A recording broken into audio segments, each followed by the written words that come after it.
Mr. Buffett and Mr. Munger, I'm Mark Rabanov from Melbourne, Australia. I just wanted to ask you, how do you judge the right margin of safety to use when investing in various common stocks? For example, in a dominant, long-standing, stable business, would you demand a 10% margin of safety?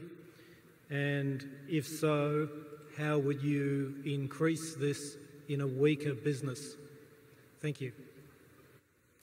We favor the businesses where we really think we know the answer. And therefore, if a business gets to the point where we think the industry in which it operates, the competitive position, or anything is so chancy that we can't really come up with a figure, we don't really try to compensate for that sort of thing by having some extra large margin of safety. We really try to go on to something that we understand better.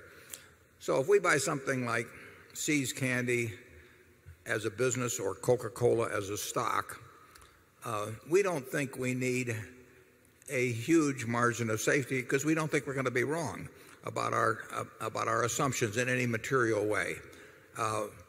What we really want to do is buy a business that's a great business, which means a business is going to earn a high return on capital employed for a very long period of time and where we think the management will treat us right. And we don't have to mark those down a lot when we find those factors.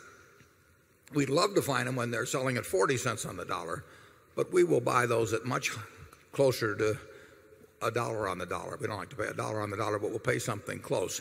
And if we really get to something, when we see a great business, it's like if you see somebody walk in the door and you don't know whether they weigh 300 pounds or 325 pounds, you still know they're fat, right? And so if we see something where we know it's fat financially, we don't worry about being precise, and if we can come in that particular example at the equivalent of 270 pounds, we'll feel good. But if we find something where the competitive aspects are, it's just the nature of the business that you really can't see out 5 or 10 or 20 years, because that's what investing is seeing out. You don't get paid for what's already happened. You only get paid for what's going to happen in the future. The past is only useful to you in the extent to which it gives you insights into the future. And sometimes the past doesn't give you any insights into the future.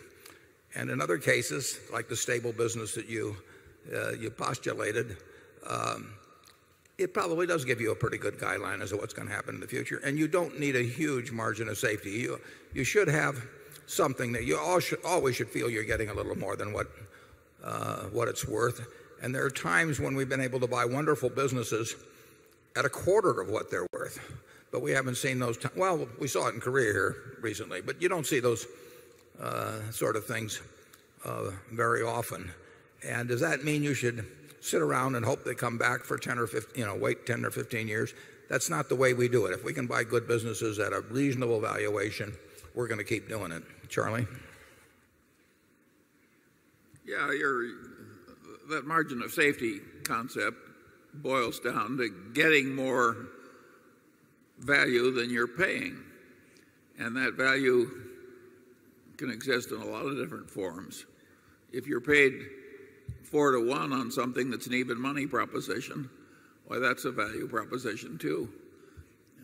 It's high school algebra, and people who don't know how to use high school algebra should take up some other activity. Number 12.